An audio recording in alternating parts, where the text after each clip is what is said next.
Hola YouTube, en este video conoceremos la historia del Ile de France, y bien comenzamos. SS Ile de France fue un transatlántico francés que se construyó en Saint-Nazaire para la Compagnie Générale Transatlantique, o CGT, también conocida como la línea francesa. El barco recibió su nombre de la región alrededor de París conocida como l'Ile de France, votado en 1926 y comenzó su viaje inaugural el 22 de junio de 1927. Fue el primer transatlántico importante construido después de la Primera Guerra Mundial, y fue el primero transatlántico alguna vez decorado casi en su totalidad con diseños modernos asociados con el estilo Art Deco.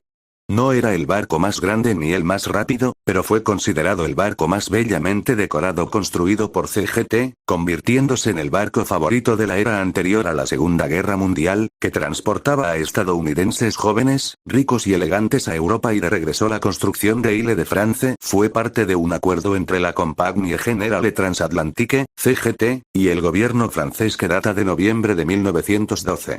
Este acuerdo fue para la construcción de 4 barcos de correo de pasajeros, con el primer barco llamado París y el segundo Isla de Francia. La Primera Guerra Mundial retrasó la construcción hasta la década de 1920, y el París se botó en 1916 y no entró en servicio hasta 1921.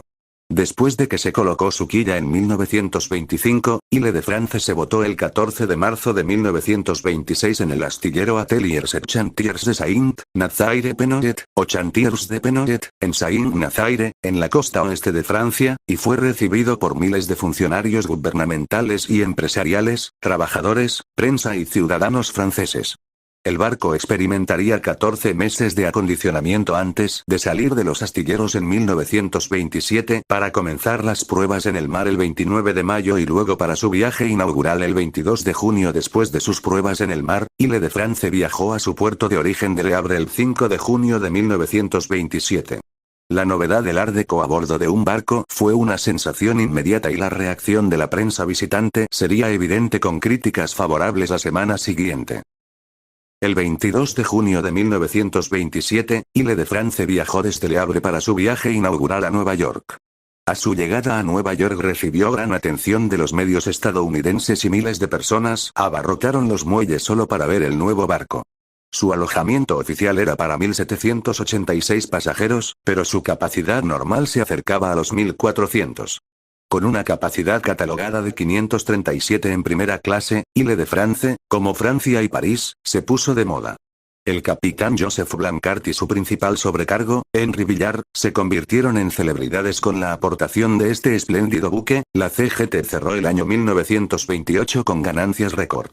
Por primera vez, los ingresos de la compañía superaron los 1.000 millones de francos, y la mitad provino del servicio de Nueva York, que había transportado a más de 90.000 pasajeros. Su popularidad fue tal que en 1935, el barco había transportado más pasajeros de primera clase que cualquier otro transatlántico. El barco era popular especialmente entre los estadounidenses adinerados. Rápidamente se convirtió en el barco elegido por los jóvenes, los elegantes y los famosos. Pero no lo eligieron por su velocidad. Era tan rápido como el Aquitania de 1914, y no más grande. En 1936 fue inmortalizado en la canción A Fine Romance interpretada por Fred Astaire y Ginger Rogers en la película Swing Time con la letra «Eres tan difícil de aterrizar como la Ile de France». 4. Aunque Ile de France no era el barco más rápido del mundo, fue pionero en el sistema de correo más rápido entre Europa y los Estados Unidos. En julio de 1928, se instaló una catapulta de hidroaviones en la popa del barco para realizar pruebas con 2 hidroaviones CAMS 37 que despegaron cuando el barco estaba a 200 millas, lo que redujo el tiempo de entrega del correo en un día. Sin embargo, esta práctica resultó demasiado costosa y, en octubre de 1930, se retiró la catapulta y se interrumpió el servicio. En 1935, se unió a Ile de France y París un nuevo compañero, el nuevo Superliner Normandie. Con estos 3 barcos la CGT podía presumir de tener los barcos más grandes, rápidos y lujosos que recorren el Atlántico Norte. Pero esto no iba a durar, y 2 hechos acabaron con la nueva prosperidad de la CGT. El primero ocurrió el 18 de abril de 1939, cuando París fue destruida por un incendio mientras estaba atracado en Le Havre. El segundo fue el 1 de septiembre de 1939, cuando la Alemania nazi invadió Polonia, lo que inició la Segunda Guerra Mundial y puso fin al tráfico transatlántico civil, en oposición al militar Ile de France. Fue el último barco civil en salir de Francia antes del estallido de la guerra. Partió de Le Havre la mañana del 3 de septiembre de 1939, pocas horas antes de que Francia y el Reino Unido declararan la guerra a Alemania. El último barco en salir de Europa durante la guerra sería el paquebot Jamaïque, que partió en mayo de 1940 desde Burdeos hacia Sudamérica. Ile de France transportó 1.777 pasajeros, 400 más que su número habitual. La mayoría de los pasajeros eran estadounidenses, muchos de los cuales eran turistas que clamaban por salir de Francia antes de que estallara la guerra. Durante la travesía, los pasajeros no solo sufrieron molestias por las condiciones de hacinamiento, sino que sus actividades se vieron limitadas porque el barco navegaba con las luces apagadas. 5 otros barcos no tuvieron tanta suerte. Ile de France llegó al puerto de Nueva York el 9 de septiembre y, mientras cruzaba el Océano Atlántico, 16 barcos fueron hundidos por torpedos, minas o disparos. Una vez que el barco atracó en su muelle de Nueva York, su carrera como barco de pasajeros terminó temporalmente. Dado que los franceses no estaban ansiosos por devolver el barco a su tierra natal, 10 remolcadores lo remolcaron a Staten Island y lo guardaron después de un dragado especial que costó $30,000. Su tripulación de 800 personas se redujo a un personal de seguridad de 100 mientras estuvo inoperativa durante los siguientes 5 meses. Luego, durante marzo de 1940, comandado por el almirantazgo británico, al que había sido prestado, el barco se cargó con 12.000 toneladas de material de guerra, aceite de submarino, tanques, proyectiles y varios bombarderos sin embalar que se guardaron en las cubiertas abiertas de popa. El 1 de mayo de 1940 partió hacia Europa, velada de gris y negro. Desde allí, viajó a Singapur donde, después de la caída de Francia, fue capturada oficialmente por los británicos. En 1941 regresó a Nueva York 7 y realizó varias travesías desde el noreste como buque de tropas, como la del 14 de febrero de 1944, navegando desde Halifax, Nueva Escocia, hasta Greenock, Escocia, llevando entre otros el 814 TH Tank Destroyer Batallón. En agosto de 1942, el Ile de France de 3 embudos amarró junto al muelle Charles Malan en Port Elizabeth, Sudáfrica. Había sido escoltada parte del camino por varios escuadrones de la RAF con base en la costa oeste de África, incluido el escuadrón No. 204 el 13 de junio de 1942. Durante una de sus visitas a la ciudad, fue objeto de uno de los eventos menos felices que le sucedieron a este magnífico barco. Muebles, candelabros, alfombras, accesorios, todas las evidencias de su antiguo lujo, incluidos cientos de pies cuadrados de paneles raros y hermosos, fueron arrancados sin piedad y arrojados al muelle mientras fue destripada tan completamente como un arenque. Un pequeño grupo de trabajadores equipó el transatlántico de lujo como un campo de prisioneros de guerra flotante, con festones de alambre de púas brotando de sus cubiertas y desfigurando sus elegantes líneas mientras el barco se preparaba para la tarea de traer prisioneros de guerra del norte de África.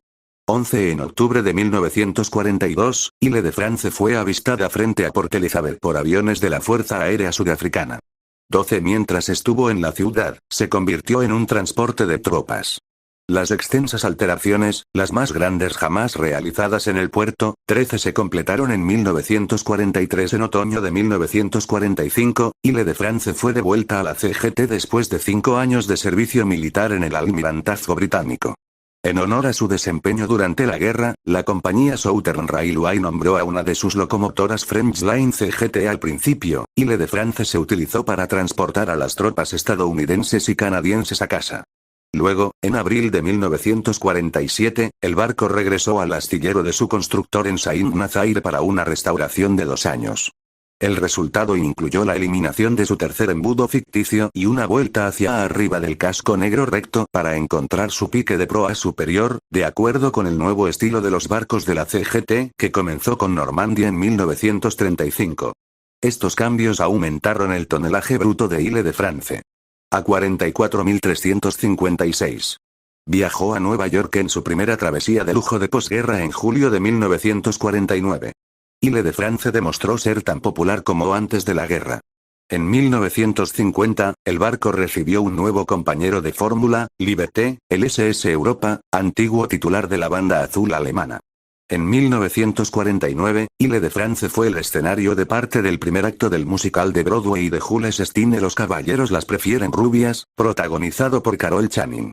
El 21 de septiembre de 1953, el barco rescató a 25 de los 26 tripulantes del carguero liberiano Grenville, que resultó dañado y luego se hundió en una tormenta tropical en el Atlántico el 26 de julio de 1956. Ile de France tuvo un papel importante en la operación de rescate después de la colisión de los transatlánticos de pasajeros Andrea Doria y Estocolmo frente a Nantucket.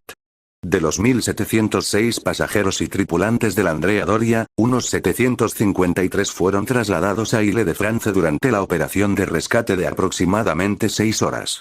Con el desarrollo del transporte a reacción y el declive de los viajes marítimos, la CGT deseaba deshacerse del barco en silencio. En noviembre de 1958 partió de Nueva York por última vez y, en 1959, fue vendida a un rompeolas japonés y partió de Le Havre el 26 de febrero. Fue rebautizada como Furansumaru y la bandera francesa fue reemplazada por la bandera japonesa.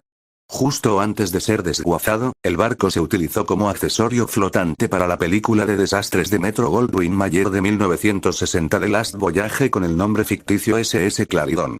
La CGT demandó a MGM para que repintara las chimeneas del barco y prohibiera que el nombre Ile de France apareciera en el barco en la película. La película fue filmada casi en su totalidad en el mar de Japón frente a la costa de Osaka.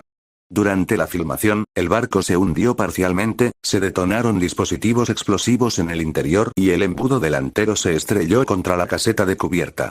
Una vez terminada la película, los chatarreros japoneses reflotaron el barco y lo remolcaron hasta el depósito de chatarra.